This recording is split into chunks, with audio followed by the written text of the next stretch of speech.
By the dawn of the 2010s, the video game industry had arrived at a consensus. Friction was bad. Publishers believed that if a player got lost, confused, or frustrated for even a single minute, they would turn off the console and return the game. Design became an exercise in extreme hospitality. Games treated players like tourists on a guided bus tour, protecting them from danger with invisible walls, checkpoint saves every 30 seconds, and constant exposition. Then came Dark Souls. When director Hidetaka Miyazaki and FromSoftware released this uncompromising dark fantasy epic in 2011, it felt like an ancient relic unearthed from a forgotten era.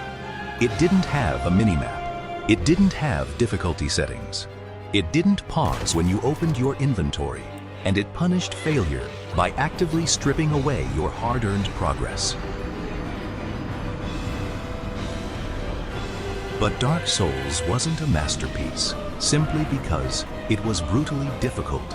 Its true genius lay in its structural architecture. It used mechanics to cultivate an authentic psychological state of despair, curiosity, and ultimate triumph. Over the next 15 minutes, we are going to dissect the brilliant engineering behind Lordran and examine how FromSoftware completely rewrote the rules of spatial exploration, player agency, and community engagement to birth an entirely new genre, the Soulslike.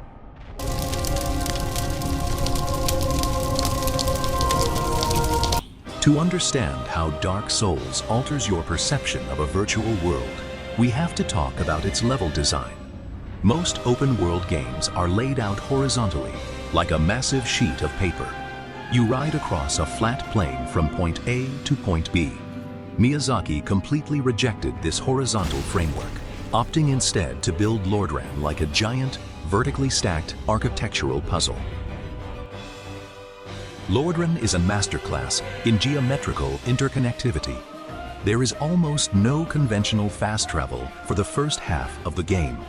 If you want to go somewhere, you have to physically walk there. But instead of making this tedious, FromSoftware turned the world map into the game's greatest narrative rewards. The mechanical brilliance of this layout relies entirely on the concept of the shortcut loop. Spatial compression. You can descend through hours of grueling, terrifying corridors, plunging deep into the bowels of the earth, feeling completely isolated from safety.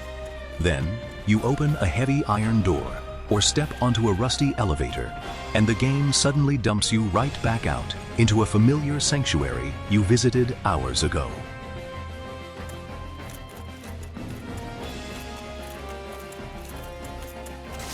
The cognitive map.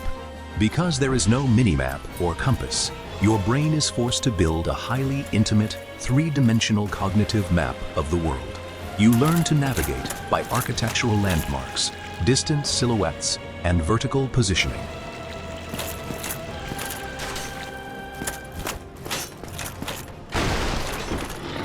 Atmospheric continuous space. By removing loading screens between major zones, FromSoftware creates a profound sense of physical reality. When you look over a parapet in the Firelink Shrine and spy a distant poison swamp thousands of feet below, that isn't a painted backdrop. It is a physical zone that exists in the game engine's memory. This interconnectivity transforms exploration from a passive chore into an active puzzle. The world feels real because it obeys the laws of physical continuity. Finding a shortcut doesn't just save you a walk, it provides a massive hit of psychological relief, stitching the fractured world back together in your mind.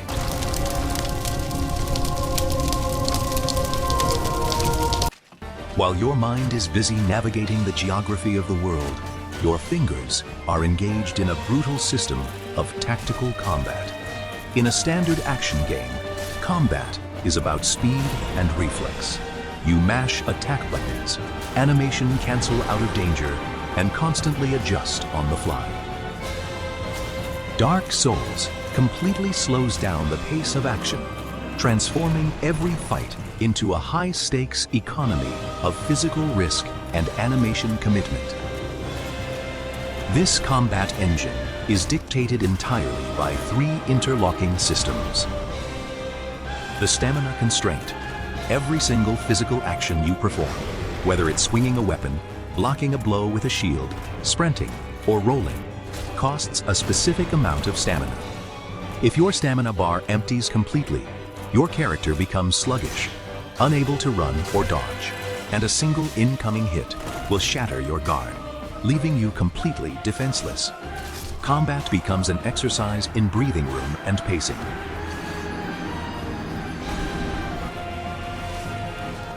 Animation commitment. In Dark Souls, there are no animation cancels. The moment you press the heavy attack button, your character commits to the full physical weight of that swing. If you misjudge the distance or timed it poorly, you are locked into that animation frame, completely exposed to whatever counterattack the enemy throws at you. You cannot change your mind mid-swing. Equipment load matrix. The weight of your armor and weapons isn't just a passive stat modifier. It completely reconfigures your physical movement. If your gear exceeds 50% of your maximum capacity, your evasion roll turns into a slow, ponderous, fat roll. By tying your movement speed, defense values, and roll invincibility frames directly to a strict weight threshold, Dark Souls forces you to choose a physical identity. You can be a nimble, fragile duelist who relies on perfect timing, or a slow, heavily armored tank who absorbs damage but cannot escape it. Combat stops being about button-mashing aggression and becomes a cold, cerebral calculation of positioning and absolute commitment. But all the level design and combat mechanics in the world wouldn't carry the same emotional weight without a system of consequence. This is where FromSoftware implemented its most famous masterstroke: the unification of currency, experience, and mortality into a single resource known simply as souls.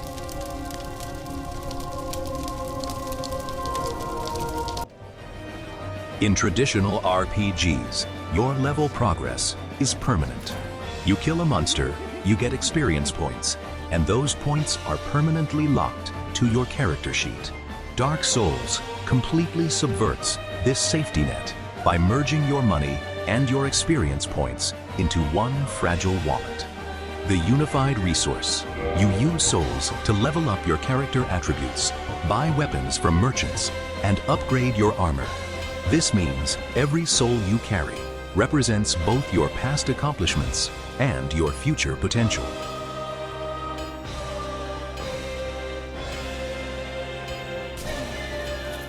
The Bloodstain Clause. When you die, you don't reload an old save file. You respawn at the last bonfire you rested at, but you leave all of your collected souls behind on the floor in a glowing green bloodstain. The game gives you exactly one chance to fight your way back through the environment and touch that stain to reclaim your fortune. The ultimate risk. If you die a second time before reaching that bloodstain, those souls are deleted from the game database forever. This loop creates an unparalleled psychological tension. When you are carrying a fortune in souls, deep inside an uncharted dungeon, every corner becomes a source of genuine anxiety. And this tension is amplified by the mechanical function of the bonfire.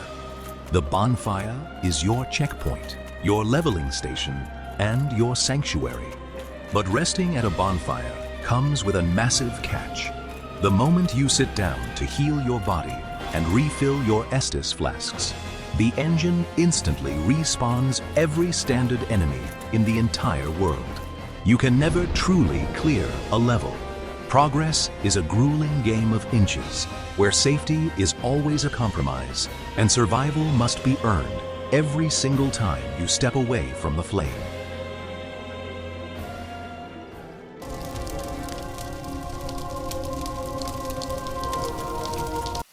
Given how hostile, lonely, and unforgiving Lordran is, it would have been easy for Dark Souls to feel entirely alienating.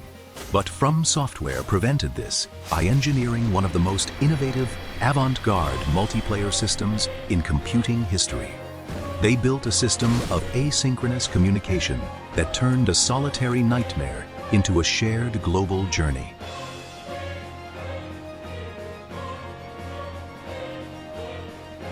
Instead of traditional lobbies, party chats, or friend invitations, Dark Souls connects players through faint, ghostly tethers that cross the boundaries of parallel worlds.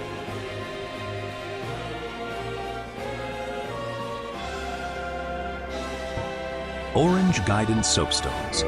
Players can use preset vocabulary strings to scratch messages directly into the environment for other players to find. These messages can offer life-saving warnings about upcoming traps, point out hidden walls, or intentionally trick players into jumping off cliffs to their doom.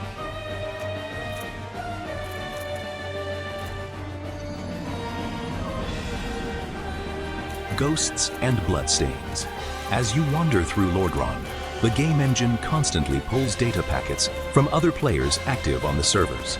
You see silent, ethereal silhouettes of other heroes resting at bonfires alongside you. Touching a bloodstain plays back a short, tragic recording of another player's final 3 seconds of life, transforming their failure into your tactical lesson. Invasions and summons.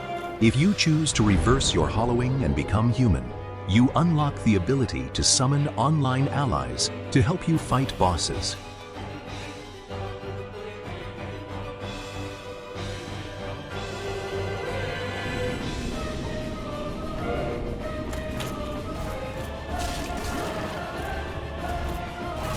But you also open your world to invasions, allowing hostile players to forcefully enter your map as red phantoms with a single objective: to hunt you down and steal your souls.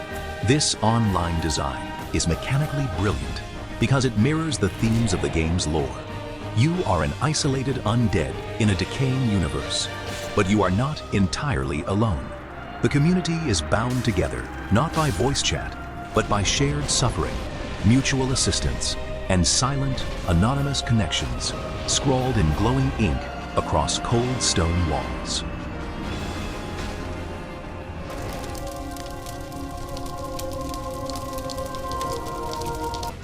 When Dark Souls arrived in 2011, it was widely labeled an impossible anomaly, a game too difficult, too obtuse, and too retro to survive in a modern marketplace.